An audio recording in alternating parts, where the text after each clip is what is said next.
seems like it's been raining for like days on end. And it also feels like I haven't taken pictures in ages.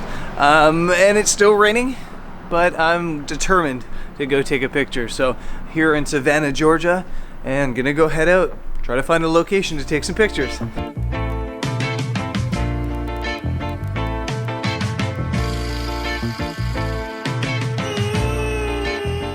So if there's a definition of winging it in the travel photographer's handbook, this is it.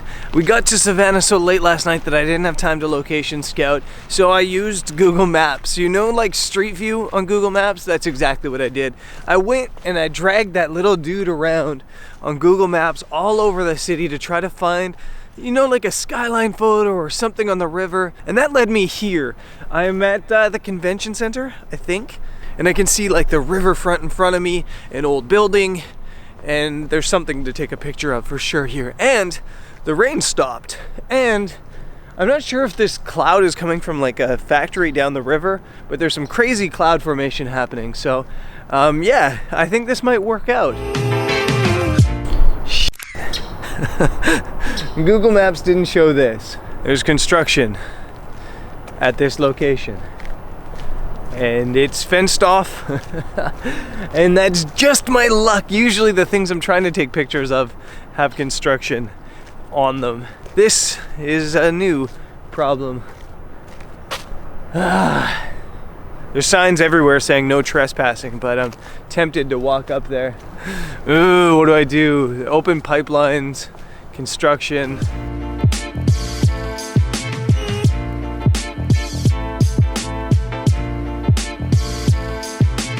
So I trampled through the mud and came across here. I'm not sure if I'm allowed to be here, but there was a construction crew member that just drove by on this little vehicle, and he gave me a funny look, but he didn't say I couldn't be here. So I think I'm okay.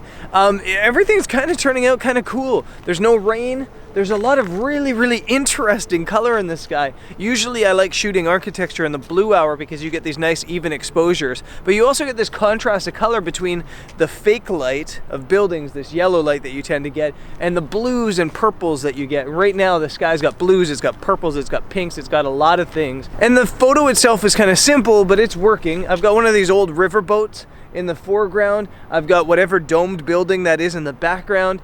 And yeah, it's simple, but it's coming out really cool. I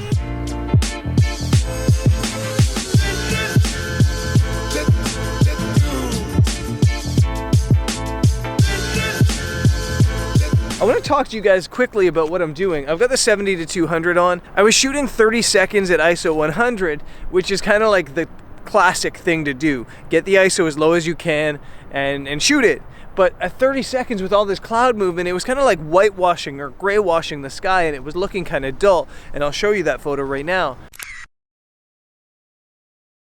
And to fix that, I actually just bumped the ISO up to 400 and split the shutter down to like, I guess that's like 6 seconds or something like that. And you still get the long exposure effect, you still get the smooth water, but you get a little bit more definition in the clouds.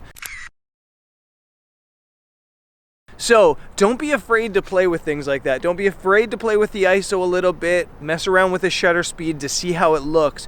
I tend to kind of push things to the longer end of the exposure spectrum, but at times like this, the shorter exposure is definitely working.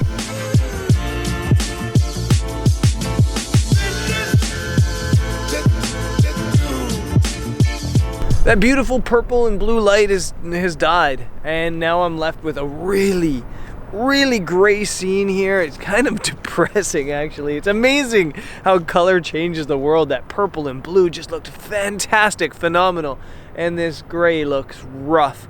I don't think I'm getting sunrise. Sunrise happens from down that direction, and it looks lighter in that direction, so I'm gonna sit here and hold out some hope that the sunlight finds a hole through it and breaks through.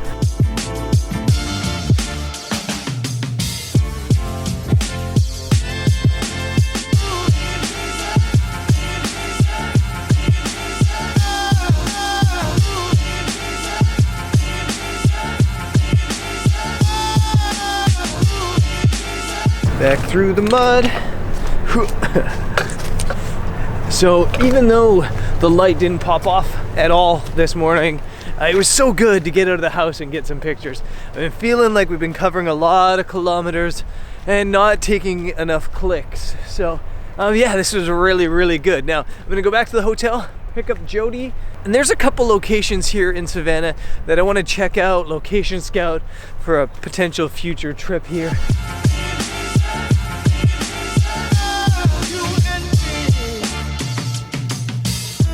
This place is so cool. We're at a place called Wormsloe Historic Site, and it's famous for this oak tree avenue. Absolutely unreal.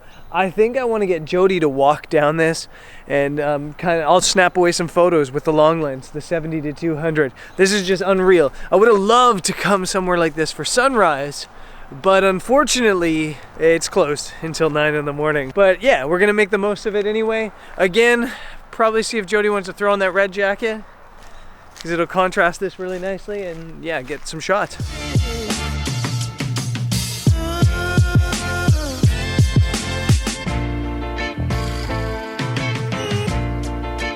So talk setup quick. I got the 70-200 again because this compresses the landscape. I said it this morning, if you shoot a big open space with a wide angle, it makes everything look smaller and flatter. If you use a long lens, it compresses everything and makes everything look more dynamic. I'm also shooting f4 because I wanted to get a little bit of a blurriness to the background, a little bit of depth of field, being shallow, so that Jody and her red jacket really, really stand out along this really beautiful road. And I think we got a couple cool shots.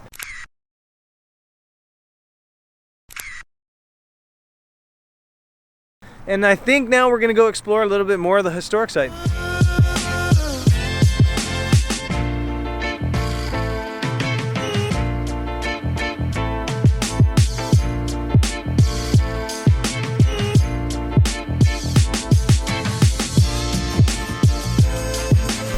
Imagine an alligator just jumped up on the bridge. It's kind of creepy in here. There's all these, I'm not sure if this is a lichen or what this is that hangs off of these oak and pine trees, but it's creepy. It actually feels like we're about 200 years ago. The only time I've ever seen forest like this is in Civil War movies, so I'm partly worried as we're walking through here right now.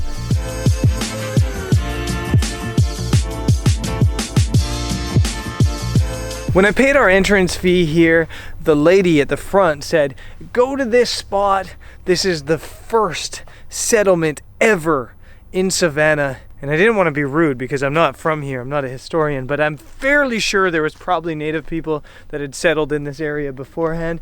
But this is the first, I guess, Western European settlement here in Savannah. And it seems like a pretty interesting place to pick because you've got the beautiful riverfront down that way, and then you've got swamp over here. So not sure why they picked this spot, but it's been a fun walk, and I think we're gonna cruise now into downtown Savannah and check out the Riverwalk. Half of my heart is in Savannah, na na na. We drove through East Atlanta, na na na. Where's the bird?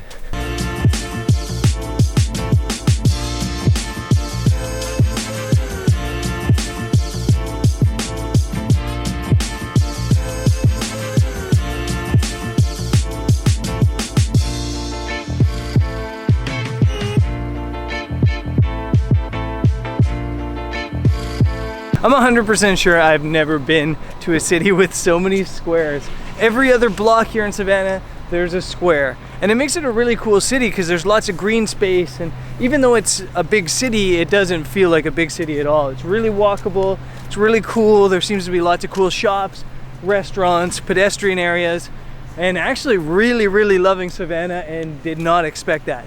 I guess add this to my ever-growing list of places I need to come back to. Wait. I am waiting. Wait. So bossy. Jody just found Rhode Island. Rhode Island license plate. That means that we have Maryland, North Dakota, Delaware, and Hawaii left. 4 to go on license plate bingo. Thank you, Savannah.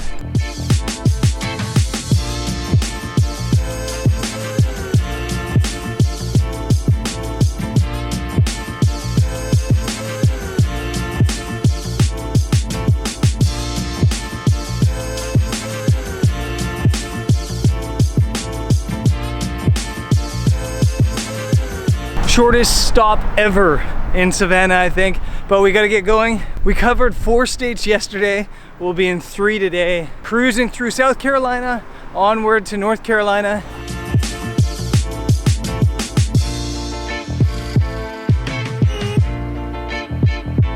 For the past like 40 miles, we've been seeing signs along the highway, ridiculous signs, for a place called South of the Border. And we thought, that's ridiculous, that's ridiculous, that's ridiculous. We're not gonna stop there, we're not gonna stop there. And then from the highway, we saw this giant like sombrero water tower, and just like the most ridiculous place I think I've ever been in my whole life, from the side of the road. And we were like, okay, we need to stop there. Never have I ever been somewhere more ridiculous than south of the border, south of the North Carolina border, here in South Carolina. And to make sure this stop at south of the border was totally worth it, there's a Maryland plate behind us. That leaves us only Hawaii, North Dakota, and Delaware. And we've got it all done.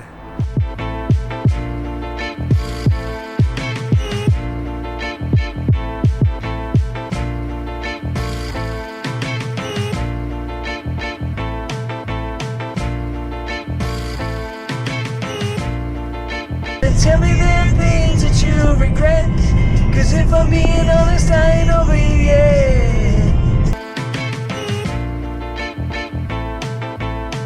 Made it to Nags Head, North Carolina after a long drive. Just gonna tuck into some YouTube comments. Great vlog, Brendan. Love the first image you shared. Thank you. Amazing vlog. Absolutely love what you're shooting. It just fills you up with fuzzies, doesn't it? Brendan, shave! I know that you're technically homeless, but you're starting to look the part. You're right, YouTuber!